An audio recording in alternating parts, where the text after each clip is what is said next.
नमस्कार विद्यार्थी मित्रांनो, मराठी भाषा विश्व या माझ्या युट्यूब चॅनलमध्ये आपल्या सर्वांचं पुन्हा एकदा स्वागत. जो मराठी व्याकरणामधला शब्दांच्या जाती हा भाग आहे, त्यातला हा शब्दयोगी अव्यय हा एक प्रकार जो आहे, हा प्रकार आपण बघणार आहोत आज. चला तर मग सुरू करूया.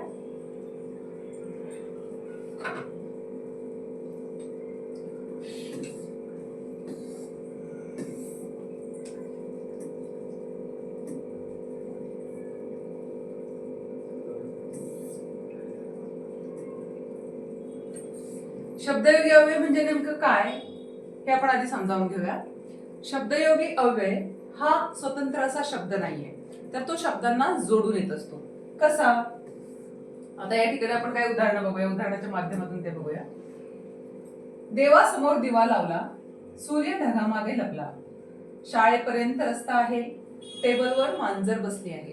आता या वाक्यांमध्ये समोर, मागे, पर्यंत, वर हे सगळे काय आहे? हे शब्दयोगी अव्यय आहे. आणि त्यांचं काम काय आहे? तर त्यांचं काम असं आहे की जे काही नामाला किंवा सर्वनामाला ते जोडून येतात, नामाला किंवा सर्वनामाला जोडून आल्यानंतर त्यांचा वाक्यातल्या बाकीच्या शब्दांशी काय संबंध आहे हे दाखवण्याचं काम ते करतात. समजा आपण असं नुसतं म्हटलं की देवा दिवा लावला, सूर्य ढगा लपला, शाळे रस्ता आहे, टेबल मांजर बसली आहे. काय संबंध लागतोय का? काहीच लागत नाहीये. ज्यावेळेस आपण देवासमोर दिवा लावला असं म्हणतो, त्यावेळेस देव आणि दिवा लावणे ह्याच्यामध्ये काय संबंध आहे? तर देवाच्या समोर दिवा लावलेला आहे. सूर्य, ढग, आणि तो कुठे गेला? सूर्य ढगाचा काय संबंध आहे? तर सूर्य ढगाच्या मागे लपला आहे.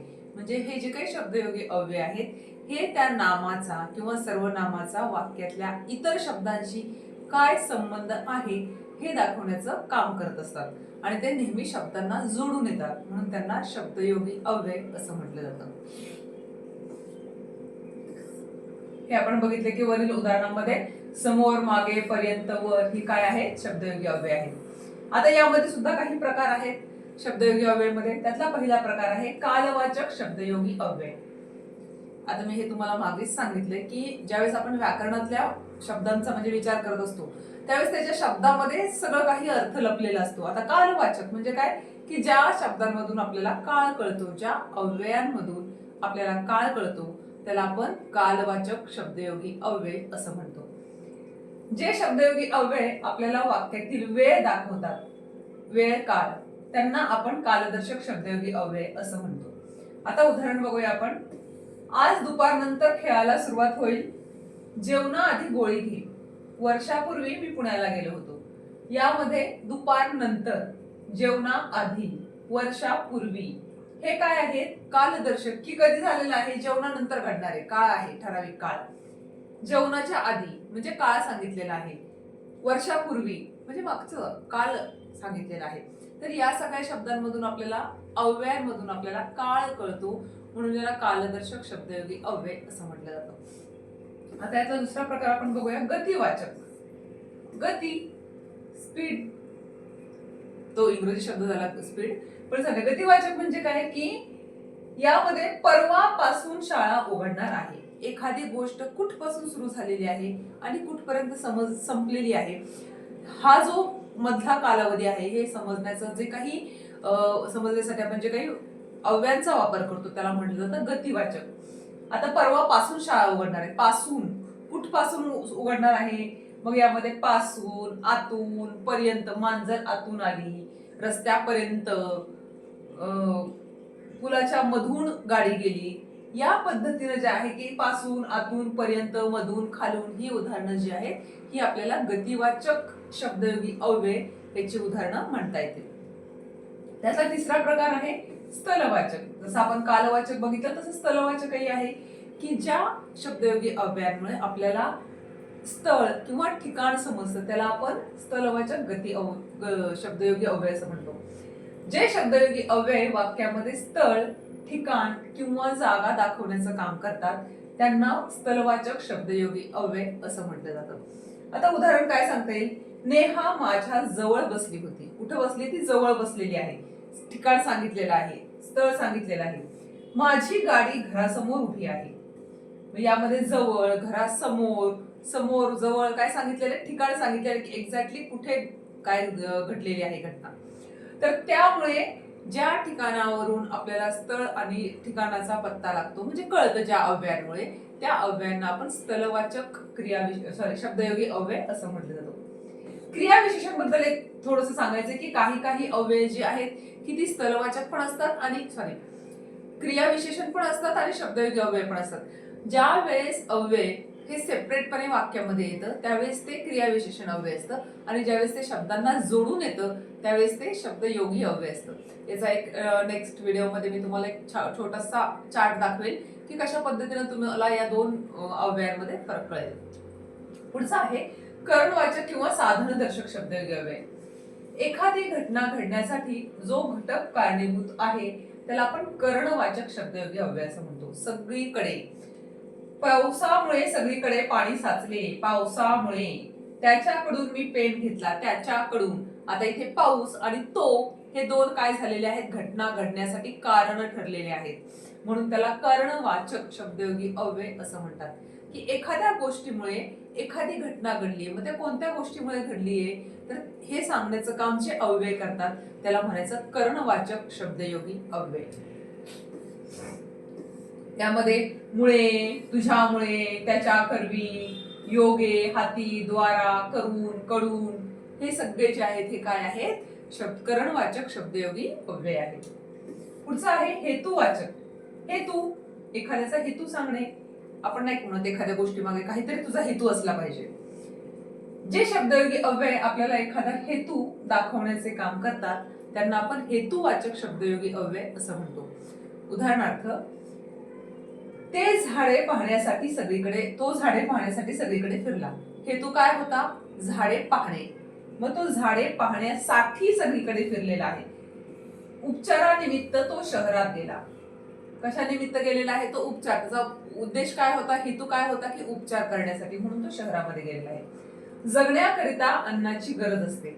उद्देश काय आहे, जगणे. जगण्याकरता कशाची गरज असते तर अन्न मिळवण्याची. मग या वाक्यांमध्ये करिता, साठी, कारणे, अर्थी, निमित्त म्हणजे काहीतरी हेतू ज्या गोष्टीतून आपल्याला कळत असतो, ज्या शब्दांमुळे, ज्या अव्ययांमुळे कळत असतो त्याला आपण हेतुवाचक शब्दयोगी अव्यय असं संबोधतो. पुढचा आहे व्यतिरेकवाचक. व्यतिरेक म्हणजे काय की पाण्याशिवाय, आपण उदाहरण दिले बघा या ठिकाणी की पाण्याशिवाय आपण जगू शकत नाही.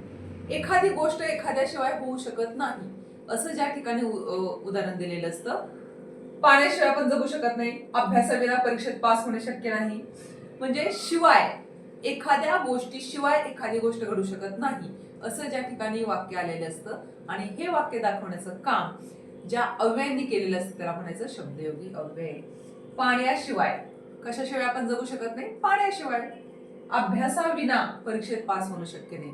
अभ्यासाविना, विना हे काय आहे की म्हणजे अभ्यासाशिवाय तुम्ही पास होणार नाहीये, म्हणजे काहीतरी केल्याशिवाय तुम्हाला काहीतरी मिळणार नाहीये. मग यामध्ये शिवाय, विना, वाचून, खेरीज, व्यतिरिक्त, परता इत्यादी हे काय आहेत सगळे, हे आहेत व्यतिरेकवाचक शब्दयोगी अव्यय. आता पुढचं आपण बघूया तुलनावाचक. दोन गोष्टींची तुलना केलेली असते आणि ते तुलना दाखवण्यासाठी ज्या शब्दांचा वापर केला जातो, ज्या अव्ययांचा वापर केला जातो त्याला म्हणायचं तुलनावाचक शब्दयोगी अव्यय. दगडापेक्षा वीट मऊ. दगडापेक्षा वीट मऊ ही म्हण आपण बऱ्याचदा वापरतो. यामध्ये दगड खूप कठीण आहे, वीट त्यापेक्षा थोडीशी मऊ आहे, म्हणजे दोन्हीची काय केलेली आहे, तुलना केलेली आहे या ठिकाणी. राजापेक्षा नेहा उंच आहे.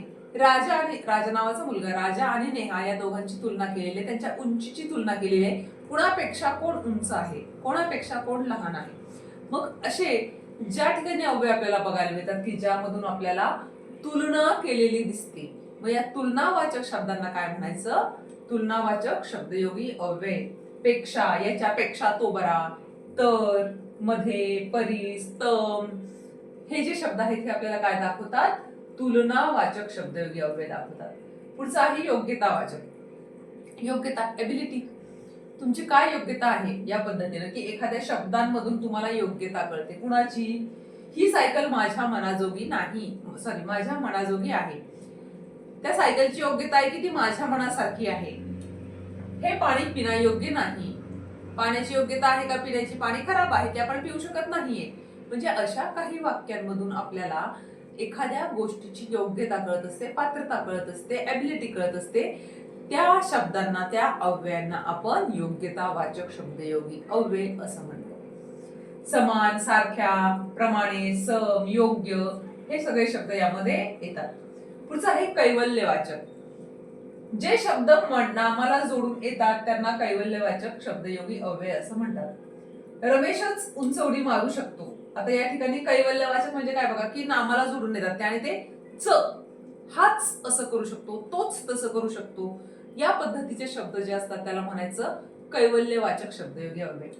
रमेशच उंच उडी मारू शकतो, नेहाच हे गणित सोडू शकतो, च, मात्र, फक्त, पण, केवळ हे सगळे शब्द जे आहेत हे सगळे शब्द कैवल्यवाचक शब्दयोगी अव्ययामध्ये मोडतात. पुढचा आहे संग्रहवाचक. संग्रह. राजा देखील खो खो खेळतो, नेहा सुद्धा अभ्यास करते. संग्रह म्हणजे काय, की एकापेक्षा जास्त व्यक्ती किंवा गोष्टी ज्या आहेत त्या एकत्र आलेल्या आहेत. नेहा पण खो खो खेळते आणि राजा पण खो खो खेळतो. राजा देखील, सुद्धा, ही, पण, केवळ, फक्त हे सगळे शब्द जे आहेत या सगळ्या शब्दांना आपण काय म्हणू शकतो, संग्रहवाचक शब्दयोगी अव्यय. की कोणीतरी अजून एक कोणीतरी अगोदर खेळते पण त्याच्यासोबत हेही खेळते किंवा हेही ती घटना कृती करण्याचं काम करतात असं ज्या ठिकाणी उदाहरण असतं त्या ठिकाणी त्या अव्ययांना आपण संग्रहवाचक शब्दयोगी अव्यय असं म्हणतो. पुढचं आहे संबंधदर्शक. संबंधदर्शक म्हणजे काय, की दोन घटनांमधील दोन शब्दयोगी अव्ययामधला संबंध दाखवण्याचं काम जे आहे, जे अव्यय करतात त्यांना म्हणायचं संबंधदर्शक शब्दयोगी अव्यय. जे शब्दयोगी अव्यय दोन घटनांमधील संबंध दाखवण्याचं काम करतात त्यांना शब्दयोगी अव्यय असं म्हणतात. उदाहरणार्थ, खेळाविषयी तिला आवड आहे. खेळाविषयी तिला आवड आहे. किल्ल्यासंबंधी त्याला माहिती आहे. विषयी, संबंधी, खेळ आणि आवड. कोणाला आवड आहे खेळाची, तिला आवड आहे. माहिती कोणाला आहे किल्ल्याची, त्याला माहिती आहे, त्याला किल्ल्याची माहिती आहे. विषयी, संबंधी या पद्धतीचे जे शब्द असतात की जे दोन घटना वेगवेगळ्या असतात. खेळ आहे आणि आवड आहे, कोणाला तरी खेळाची आवड आहे हे सांगण्याचा प्रयत्न या ठिकाणी केलेला आहे. माहिती आहे, कोणाला माहिती आहे, कशाची माहिती आहे, तर किल्ल्यासंबंधीची माहिती आहे. या दोन घटना ज्या आहेत त्या जोडण्याचं दोन घटक एकत्र येण्याचं काम जे आहे. खेळ एक घटक आहे, आवड एक घटक आहे, त्यांना जोडण्याचं काम कोणी केलेलं आहे, विषयी. खेळाविषयी तिला माहिती आहे, किल्ल्यासंबंधी त्याला माहिती आहे. किल्ला आणि माहिती ह्या दोन घटक जे आहेत या दोन घटकांना एकत्र आणण्याचं काम किंवा जोडण्याचं काम जे आहे ते ज्या शब्दयोगी अव्ययानं केलं जातं त्याला म्हणायचं संबंधदर्शक शब्दयोगी अव्यय. पुढचं आहे साहचर्यवाचक शब्दयोगी अव्यय. साहचर्य म्हणजे काय, की एका घटनेसोबत दुसरी घटना जोडण्याचं काम केलेलं असतं म्हणजे त्याला म्हणायचं साहचर्य. जे शब्दयोगी अव्यय एका घटकाबरोबर दुसऱ्या घटकाचा अर्थबोध करतात. एक घटक आहे आणि त्याच्यासोबत दुसऱ्या घटक सुद्धा आपल्याला त्या ठिकाणी बोध होतोय, संबोध होतोय, त्याला म्हणायचं साहचर्यवाचक शब्दयोगी अव्यय. उदाहरणार्थ, मुलांसंगे मन रमते. मुलांसंगे मन रमते. मुलांसंगे मुलांच्या सोबत काय होतंय, मन रमते. मुलं आणि मन रमणे ही गोष्ट काय आहे, एकत्र आलेली आहे. मुलांबरोबर मी सहलीला गेलो.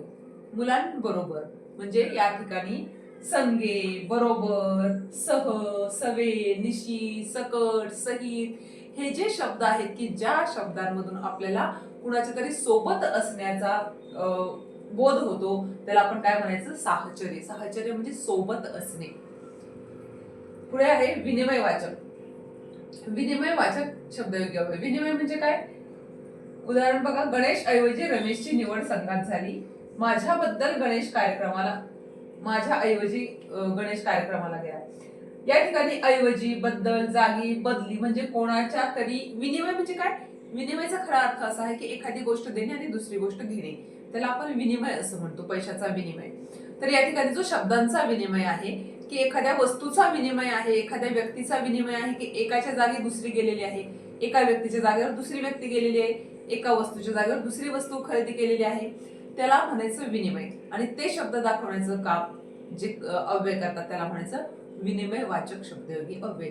माझ्या ऐवजी तो गेला, माझ्या ऐवजी तो बोलणार आहे, तुझ्या ऐवजी कोण येणार आहे, हे जे शब्द आहेत की ऐवजी, बद्दल, हे शब्द आपल्याला काय करतात, विनिमय दाखवण्याचं काम करतात. पुढचं आहे दिक्वाचक. दिक्वाचक मध्ये काय उदाहरण आहे बघा. रामने देवाकडे प्रार्थना केली, माझी देवाप्रत श्रद्धा आहे. दिक म्हणजे काय, एखाद्या गोष्टीच्या जवळ, एखाद्या गोष्टीसाठी. आता इथे देवाकडे प्रार्थना केलेली आहे, देवाच्या प्रति श्रद्धा आहे, म्हणजे कुणाच्या तरी कडे, कुणाच्या तरी साठी आपण काहीतरी केलेलं आहे.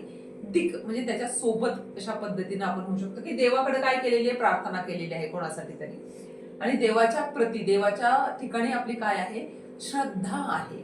हे सगळे जे शब्द आहेत यामध्ये प्रति, कडे, लागी, प्रत, हे सगळे शब्द आपल्याला काय दाखवतात, दिक्वाचक शब्दयोगी अव्यय. पुढचं आहे परिमाणवाचक शब्दयोगी अव्यय. परिमाण आपण बघितलेलं आहे आधी एकदा. परिमाण म्हणजे काय, की जे नामाला जोडून येतात आणि नामाचं परिमाण दाखवण्याचं काम करतात, त्याला म्हणायचं परिमाणवाचक शब्दयोगी अव्यय. आता परिमाण म्हणजे काय, प्रमाण थोडक्यामध्ये, की एखादी गोष्ट आपण क्रियावाचक विशेषणाव्ययामध्ये बघितलेले, क्रियाविशेषणाव्ययामध्ये, की परिमाणवाचक क्रियाविशेषणाव्यय म्हणजे काय, की एखादी घटना किती प्रमाणामध्ये घडलेली आहे, म्हणजे क्वांटिटी, किती प्रमाणामध्ये. या ठिकाणी पण आता आपल्याला काय दाखवायचं आहे, की किती प्रमाणामध्ये घटना घडलेली आहे, किंवा किती प्रमाणात एखादी गोष्ट झालेली आहे, नामाचं प्रमाण दाखवण्याचं काम केलेलं आहे यांनी. गणेश दिवसभर खेळत होता, प्रमाण दाखवले, परिमाण. दिवसभर खेळत होता तो. मी तासभर अभ्यास करत होतो, तासभर अभ्यास केला, हे काय आहे, परिमाण दाखवलेलं आहे, किती अभ्यास केला त्याचं. मग अशा शब्दांना काय म्हणायचं, तर परिमाणवाचक शब्दयोगी अव्यय.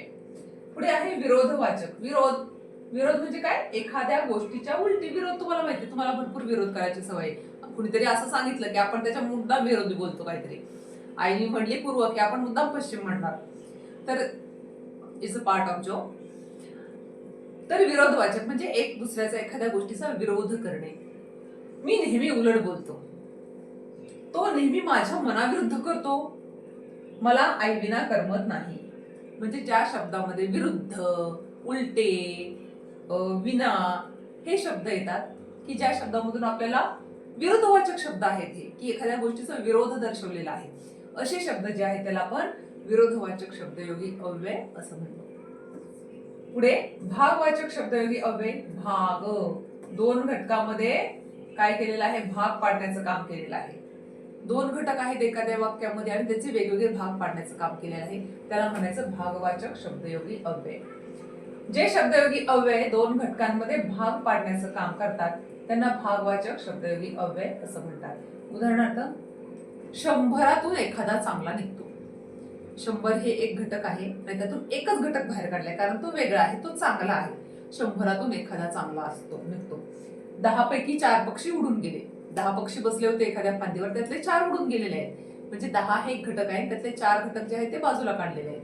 म्हणजे काय केलेले आहे, ते भाग पाडलेले आहेत, त्याचे डिवायडेशन केलेलं आहे. हे 4 बसलेत, त्यातले 2 उडून गेले, 2 अजूनही जागेवर आहेत. म्हणजे काय केलेलं आहे, त्या पक्ष्यांचे भाग पाडलेले आहेत. म्हणून अशा शब्दांना काय म्हणायचं, भागवाचक शब्दयोगी अव्यय. मुलांपैकी राजा सगळ्यात हुशार आहे. रामने जमिनीतून पीक उगवले. जमिनीतून एखाद्या गोष्टीमधून एखादी गोष्ट बाजूला काढणे किंवा त्याचे वेगवेगळे भाग पाडणे, याला भागवाचक शब्दयोगी अव्यय असं म्हणतात. आता हे शब्दयोगी अव्ययाचे जे आहेत जवळजवळ 17 प्रकार आपण पाहिलेले आहेत. हे प्रकार जे आहेत ते पुन्हा एकदा आपण जस्ट रिव्हिजन म्हणून बघूया. ही शब्दयोगी अव्यय म्हणजे शब्दांना जोडून आलेले अव्यय. त्यामध्ये वेगवेगळे प्रकार आपण पाहिलेले आहेत. इथपर्यंतचा भाग जो आहे तो तुम्हाला समजला असेलच. बघा, पहिला भाग आपण कुठला बघितला, पहिला आहे कालवाचक शब्दयोगी अव्यय. दुसरा बघितला आपण गतिवाचक शब्दयोगी अव्यय. तिसरा बघितला स्थलवाचक शब्दयोगी अव्यय. त्यानंतर कर्णवाचक किंवा साधनदर्शक शब्दयोगी अव्यय. त्यापुढे होता हेतुवाचक शब्दयोगी अव्यय. हेतू कसं समजतो, व्यतिरेकवाचक शब्दयोगी अव्यय, तुलनावाचक शब्दयोगी अव्यय, योग्यतावाचक शब्दयोगी अव्यय, कैवल्यवाचक शब्दयोगी अव्यय, संग्रहवाचक शब्दयोगी अव्यय, संबंधदर्शक शब्दयोगी अव्यय, सहचार्यवाचक शब्दयोगी अव्यय, विनिमयवाचक शब्दयोगी अव्यय, दिक्वाचक शब्दयोगी अव्यय, परिमाणवाचक शब्दयोगी अव्यय, विरोधवाचक शब्दयोगी अव्यय आणि हे शेवटचं भागवाचक शब्दयोगी अव्यय असे हे शब्दयोगी अव्ययाचे भाग या ठिकाणी संपलेले आहेत आणि हा शब्द ज्या शब्दांच्या जातीमधला हा एक भाग होता हाही आपला या ठिकाणी संपलेला आहे. असेच व्याकरणाचे वेगवेगळे व्हिडिओ बघण्यासाठी आणि समजून घेण्यासाठी माझं युट्यूब चॅनल लाईक करा, शेअर करा, सबस्क्राईब करा आणि तुम्हाला काही कमेंट्स असतील तर कमेंट्स टाका. तुमच्या काही शंका असतील तर त्या कमेंट्समध्ये विचारल्या तरी सगळ्या शंकांचं निरसन आमच्यापाशी नक्की होईल. धन्यवाद.